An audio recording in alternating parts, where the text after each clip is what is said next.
नमस्कार दोस्तों, स्वागत है आपका योगेंद्र साहू ऑनलाइन क्लासेस में। मेरे क्लासेस ऑफलाइन अटेंड करने के लिए या फिर पेड ऑनलाइन क्लासेस अटेंड करने के लिए कांटेक्ट करें 8770123687 पर। साथ ही योगेंद्र साहू ऑनलाइन क्लासेस को सब्सक्राइब करें। मेरे चैनल पर जाएं और प्लेलिस्ट में जाकर देखें, आपको कॉम्पिटिटिव एग्ज़ाम से रिलेटेड सारे सब्जेक्ट्स की तैयारी आपको फ्री में करने को मिल जाएंगे।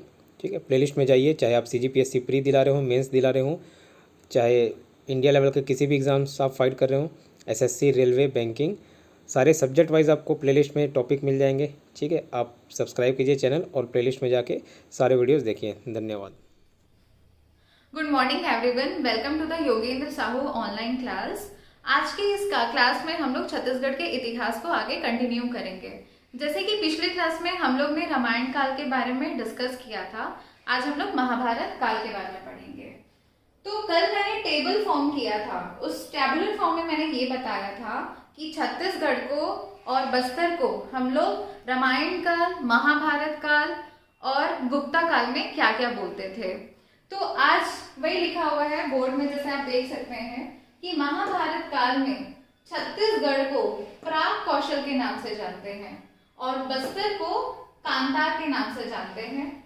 जैसे कल आप लोग से ये क्वेश्चन है कि रामायण काल में हम लोग छत्तीसगढ़ को किस नाम से जानते थे। अब याद कीजिए आप लोग और खुद सेल्फ आंसर दीजिए कि छत्तीसगढ़ और बस्तर को किस नाम से जानते थे करके। तो छत्तीसगढ़ को हम लोग प्राग कौशल के नाम से जानते हैं और बस्तर को कांतार के नाम से, और महानदी को चित्रोत्पला के नाम से जाना जाता था महाभारत काल में। एग्जाम में ये क्वेश्चन पूछता है कि महानदी को महाभारत काल में किस नाम से जानते थे, तो आपका ये आंसर होना चाहिए चित्रोत्पला के नाम से जानते थे। ये मोस्ट इंपॉर्टेंट क्वेश्चन है, बहुत सारे एग्जाम में ये क्वेश्चन पूछ चुका है कि महानदी को किस नाम से जाना जाता था महाभारत काल में, वो है हमारा चित्रोत्पला। फिर से आपको रिलेट करवाना चाहूंगी कि रामायण काल में हम लोग बहुत सारे रामायणकालीन स्थल पढ़े थे।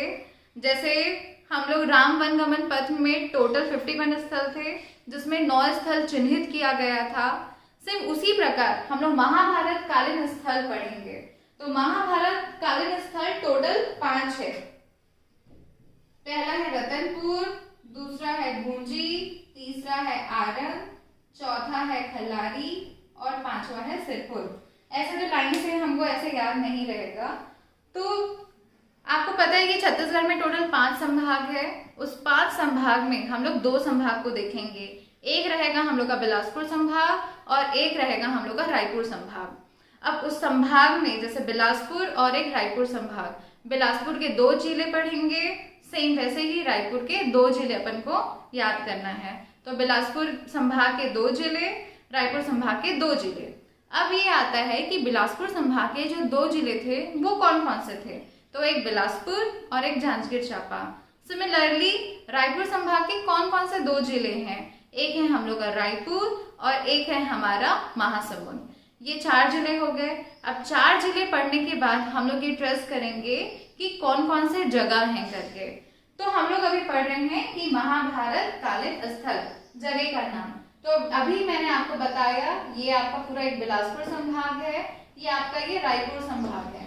बिलासपुर संभाग में 2 जिले, एक है आपका बिलासपुर, एक है आपका जांजगीर चांपा। सिमिलरली रायपुर संभाग में 2 जिले, एक है आपका रायपुर और एक है आपका महासमुंद। तो बिलासपुर में कौन सा जगह, तो बिलासपुर में है आपका रतनपुर। आप बहुत सारे लोग घूमे होंगे, रतनपुर में महामाया देवी का मंदिर है, तो वैसे याद रखना है कि एक रतनपुर है। उसके बाद जांजगीर चांपा का है गुंजी। तो कैसे याद रखेंगे गुंजी को कि जांजगीर चांपा में जाने से बस गूंज रहा है आवाज वहां पे, तो गुंजी कहाँ है हमारा, जांजगीर चांपा। फिर हम आते हैं रायपुर जिले में। रायपुर जिले का है आरंग। आरंग को बोलते हैं मंदिरों की नगरी। एग्जाम में क्वेश्चन पूछते हैं कि आरंग को क्या बोलते हैं, तो आरंग को हम लोग बोलेंगे मंदिरों की नगरी। फिर हम लोग आएंगे महासमुंद। महासमुंद में 2 जगह, एक है हमारा खल्लारी और एक है हमारा सिरपुर। एक खल्लारी हो गया और एक सिरपुर। तो टोटल 5 जगह हम लोग ने पढ़ा। सबसे पहले संभाग ट्रेस किया, एक बिलासपुर संभाग है और एक रायपुर संभाग है। फिर हम लोग ने जिला ट्रेस किया, कौन कौन सा जिला था, तो हमने ये देखा बिलासपुर में 2 जिले, एक है हम लोग का बिलासपुर, एक है हमारा जांजगीर चांपा। फिर हमने ट्रेस किया कि रायपुर संभाग में 2 जिले, एक है रायपुर और एक है हमारा महासमुंद। फिर हमने जगह ट्रेस किया, बिलासपुर का कहाँ, रतनपुर। फिर जांजगीर चांपा का कहाँ, गूंजी। सिमिलरली रायपुर संभाग में रायपुर का कहाँ, आरंग। फिर हम लोग महासमुंद में 2 जगह, एक है हम लोग का खल्लारी और एक है हमारा सिद्धपुर। पहले 5 जगह ट्रेस करने के बाद अब हम आएंगे कि ये 5 जगह को महाभारत काल में किस किस नाम से जाना जाता था। तो हम लोग ये देख रहे हैं कि रतनपुर को मणिपुर के नाम से जानते थे, गूंजी को दमोदरा के नाम से जाना जाता था, आरंग को भांडेर और खल्लारी को खलवाटिका और सिरपुर को चित्रांगदापुर से जानते थे महाभारत काल में। ये हमको याद करना है कि ये कैसे याद रहेगा। तो मैं आपको बता रही हूँ कि रतनपुर को मणिपुर, रतनपुर में पूरा मणि वहां पे रखा हुआ है, तो रतनपुर को मणिपुर के नाम से जानते थे। गूंजी को दमोदरा, आरंग, आरंग हम लोग का मंदिरों की नगरी, मतलब वहां पे मंदिरों का भंडार लगा हुआ है, तो भंडार बोलेंगे तो भांडेर वर्ड याद आएगा। तो मंदिरों की नगरी क्या है, आरंग, तो मंदिरों का क्या लगा है, भंडार, तो भंडार से भांडेर। खल्लारी, खल्लारी जो लिखा है उसी में ही नाम छुपा है खल, यहाँ पर भी खल है, तो खल्लारी को बोलेंगे खल वाटिका। उसके बाद हम आ रहे हैं सिरपुर, सिरपुर को बोलेंगे चित्रांगदापुर। मैं आपको आगे बताऊंगी पांडुवंश, पांडुवंश में हमारी थी रानी वसाटा देवी, तो रानी वसाटा देवी ने सिरपुर में लक्ष्मण मंदिर का निर्माण किया था। तो ऐसे याद रखेंगे कि जो रानी वसाटा देवी थी वो सिरपुर में चित्र बना रही थी उस मंदिर में, तो चित्र से आपका चित्रांगदापुर। तो मैं आपको सबसे पहले क्या बताई, रतनपुर, रतनपुर में बहुत सारे मणि रखे हैं इसलिए मणिपुर। गूंजी का एज इट इज दमोदरा, आरंग मतलब मंदिरों की नगरी, मतलब वहां पे मंदिरों का भंडार है, तो इसलिए उसको बोलेंगे भांडेर। फिर हम लोग का आएगा खल्लारी, खल्लारी को बोलेंगे, खल्लारी के ही वर्ड में छुपा है खल, तो खल्लारी के ही नाम से खल वाटिका। फिर हम लोग आएंगे सिरपुर, सिरपुर को बोलेंगे हम लोग चित्रांगदापुर, तो वहां पे जो रानी वसाटा देवी है क्या बना रही है, चित्र बना रही है, तो इसलिए चित्रांगदापुर। अब ये पढ़ने के बाद हम लोग ये देखेंगे कि उस स्थल में क्या क्या जानकारी मिलती है, अब हम लोग उसको ट्रेस करेंगे। तो उसको ट्रेस करने के पहले आप लोग बस सुनिए मेरी बात को, कि हम लोग ये देखेंगे कि जो 5 स्थल है, 5 स्थल में 3 लोगों की राजधानी मिलेगी। अब 3 लोगों की राजधानी कौन कौन है, वो 3 लोग पहले हम लोग नाम याद करेंगे। एक है हमारा ताम्रध्वज, एक है हमारा मोरध्वज और तीसरा है हमारा भब्रू वाहन। और जो भब्रू वाहन है वो अर्जुन का पुत्र है। तो 3 लोग की राजधानी हम लोग ने पढ़े, किसकी किसकी राजधानी पढ़ा हम लोग ने, एक है हम लोग का ताम्रध्वज, एक है हम लोग का मोरध्वज और एक है हम लोग का भब्रू वाहन। तो कहाँ कहाँ से इनकी राजधानी है और कौन कौन सी राजधानी है वो हम लोग देखेंगे। तो हम लोग ये देख रहे हैं कि ताम्रध्वज और मोरध्वज की राजधानी है रतनपुर। आपको पता है कि हमारे छत्तीसगढ़ के जो गृह मंत्री हैं वो है ताम्रध्वज, तो वहीं से हम लोग का नाम याद आ जाएगा ताम्रध्वज। तो ताम्रध्वज का बेटा था मोरध्वज, तो दोनों कहाँ थे, रतनपुर में, दोनों रतनपुर में थे। तो उनका जो बेटा है ताम्रध्वज का जो बेटा है मोरध्वज, वो बोलता है पापा मैं आपके साथ नहीं रहूंगा, मैं जा रहा हूँ कहीं और अपना राजधानी बनाऊंगा करके। तो वो कहाँ चला गया, वो चला गया हमारा यहाँ पे आरंग में। तो मोरध्वज वहां से जंप करके कहाँ आ गया, आरंग। तो एक है हमारा रतनपुर और एक है हमारा आरंग। रतनपुर में दोनों थे, उनके पापा जी भी थे और उनका बेटा भी था। तो जो दोनों थे उनका नाम क्या था, एक ताम्रध्वज और एक मोरध्वज। अब उनका बेटा कहाँ चला गया, आरंग में चला गया। तो आरंग में भी उन्होंने अपनी राजधानी बनाई। उसके बाद हम लोग ये देखेंगे कि अर्जुन का पुत्र जो भब्रू वाहन है उसकी राजधानी कहाँ है, तो उसकी राजधानी है हमारा सिरपुर में। तो हम लोग ने देखा कि 3 राजाओं की राजधानी कहाँ कहाँ थी। पहला हम लोग ने ये देखा कि रतनपुर, जहाँ पे ताम्रध्वज और मोरध्वज दोनों की राजधानी थी। फिर हम लोग ने देखा आरंग, आरंग में हम लोग का मोरध्वज की राजधानी है। और सिरपुर, सिरपुर में भब्रुवाहन की राजधानी है। तो 3 स्थल हम लोग का ऑलरेडी ट्रेस हो गया है। अब हमारा 2 और बात बचा हुआ है, एक है हमारा गुंजी और एक है खल्लारी। तो गुंजी में ऋषभ देव की जानकारी मिलती है और खल्लारी में लाक्षागृह है। खल्लारी में क्या है? लाक्षागृह, और लाक्षागृह के साथ साथ भीम के पद चिन्ह भी मिले हैं। ठीक है, तो गुंजी में क्या है? ऋषभ देव की जानकारी मिलती है गुंजी से, और खल्लारी में लाक्षागृह और भीम के पद चिन्ह मिलते हैं। तो फिर से हम लोग महाभारत काल में 5 प्लेसेस ट्रेस किए। उस 5 जगह में सबसे पहले हम लोग ने संभाग पढ़ा, संभाग के बाद जिले को ट्रेस किया, जिले को ट्रेस करने के बाद हमने स्थल देखा, उसके बाद स्थल देखने के बाद उसको महाभारत काल में क्या क्या बोलते थे वो हमने देखा, और वहां पे क्या क्या मिले हैं, किसकी किसकी राजधानी मिली है वो हमने देखा।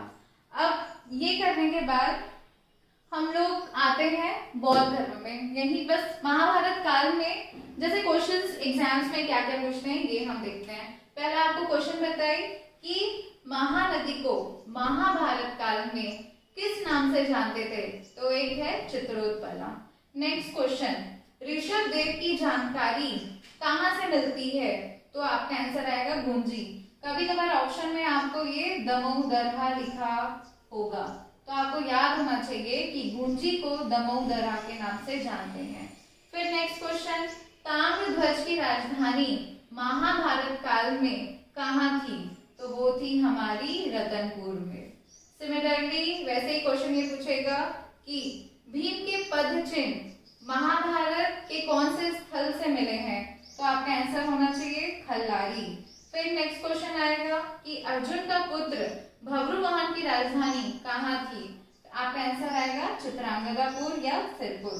तो ऐसे ही क्वेश्चंस हमारे एग्जाम्स में पूछते हैं।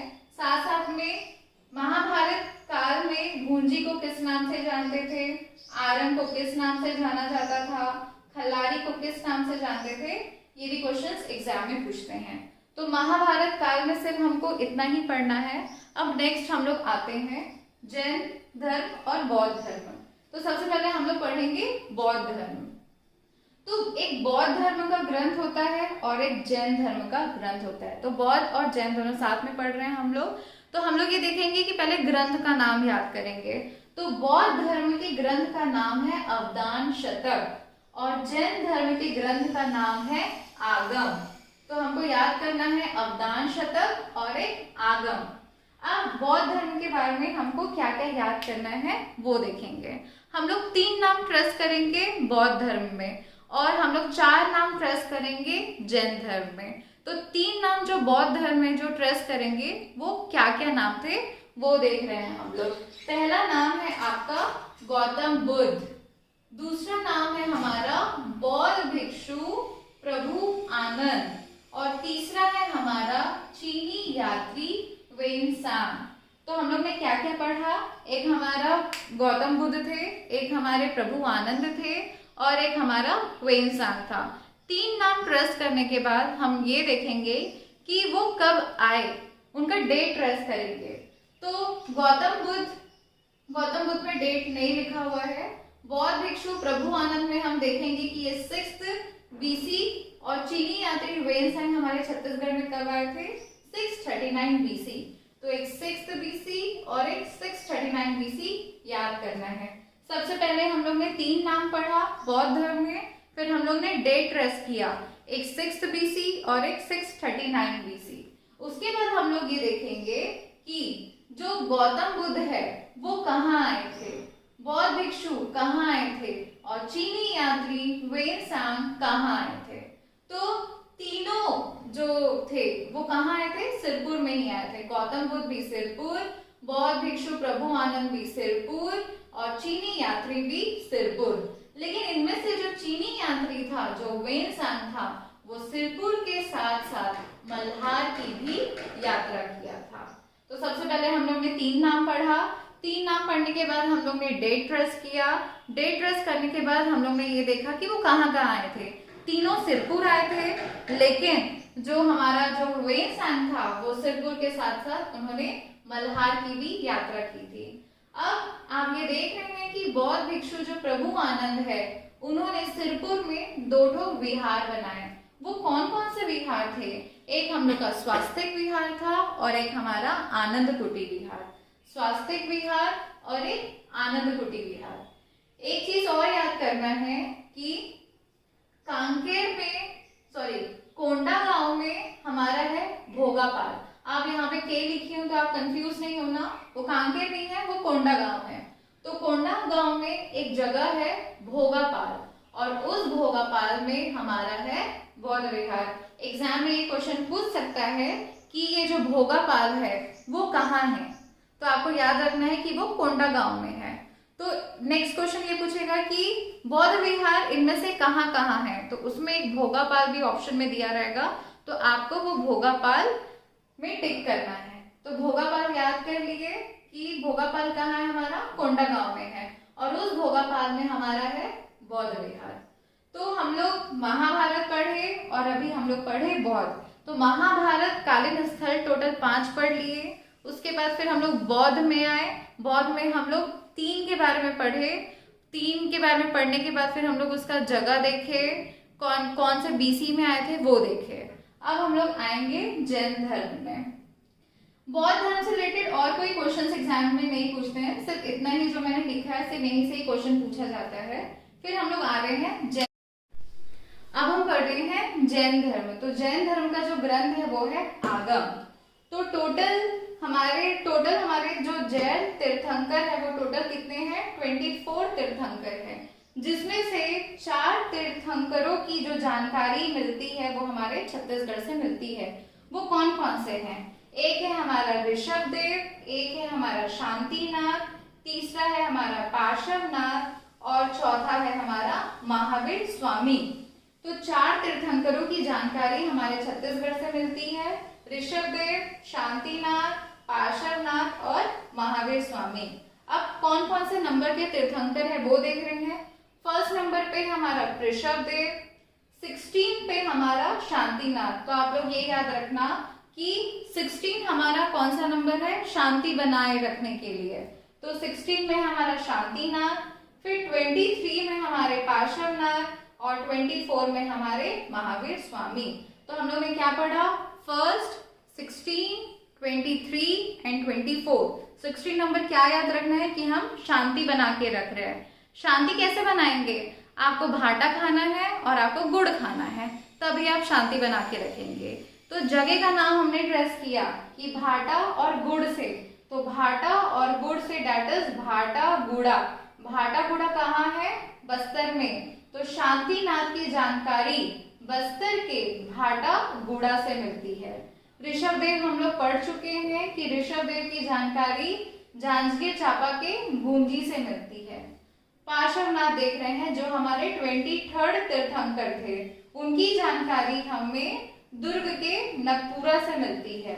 और लास्ट जो 24 तीर्थंकर थे महावीर स्वामी, उनकी जानकारी रायपुर के आरंग से मिलती है। तो हम लोग ने क्या पढ़ा? जैन में 4 लोगों का नाम पढ़ा, फर्स्ट, 16, 23, 24। शांति कहाँ बना के रखेंगे? बस्तर। तो बस्तर में कहाँ हमको भाटा चाहिए और गुड़ चाहिए खाने के लिए, तभी हम शांति बना के रखेंगे। ठीक है, तो भाटा गुड़ा कहाँ है? बस्तर में। पहला ऋषभदेव हम पढ़ चुके हैं, वो हम लोग का गूंजी जांजगीर चांपा में है। फिर हम लोग आए 23rd तीर्थंकर और 24 तीर्थंकर। 23 हमारा दुर्ग के नगपुरा में है और 24 जो हमारा महावीर स्वामी है वो रायपुर के आरंग में है। तो ये 4 हमने पढ़ा।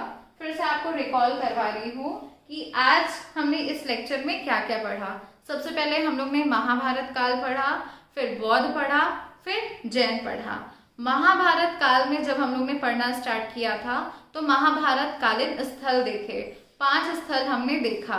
5 स्थल देखने के बाद उसका पुराना नाम क्या था उसके बारे में पढ़ा। उसके बाद हमने ये देखा कि 3 लोग की राजधानी कौन कौन से जगह से मिलती है और जो गुंजी और खल्लारी जो 2 बच्चे हैं उसका क्या इम्पोर्टेंस है वो पढ़ा। उसके बाद फिर हम लोग बौद्ध धर्म आए। बौद्ध धर्म में सबसे पहले आपको मैंने बताया कि 3 का नाम याद रखना है। वैसे जैन धर्म में हम लोग को 4 लोगों का नाम याद रखना है। तो बौद्ध धर्म में जो 3 का नाम याद रखना था वो है गौतम बुद्ध, गौतम भिक्षु प्रभुआनंद और तीसरा था हमारा चीनी यात्री वेंगसान। फिर मैंने आपको डेट ट्रेस करवाया था। डेट ट्रेस करवाने के बाद फिर मैंने आपको जगह ट्रेस करवाया था। तीनों में सिरपुर है, बस जो चीनी यात्री वेंगसान है उन्होंने सिरपुर के साथ साथ मल्हार की भी यात्रा की थी। उसके बाद फिर ये खत्म होने के बाद एक आपको ये भी बताई थी कि कोंडागांव में बौद्ध विहार है। कहाँ पे है? कोंडागांव के भोगापाल में। फिर आपको मैं पढ़ाई जैन धर्म। जैन धर्म में 4 लोगों का नाम याद रखना है, ऋषभदेव, शांतिनाथ, पार्श्वनाथ और महावीर स्वामी। पहला 16, 23 और 24 तीर्थंकर थे। फिर उसका उनका जगह ट्रेस करवाई। तो आज के इस क्लास में मैंने सिर्फ महाभारत, बौद्ध और जैन पढ़ाया। नेक्स्ट क्लास में हम इसके आगे के बारे में पढ़ेंगे। Thank you.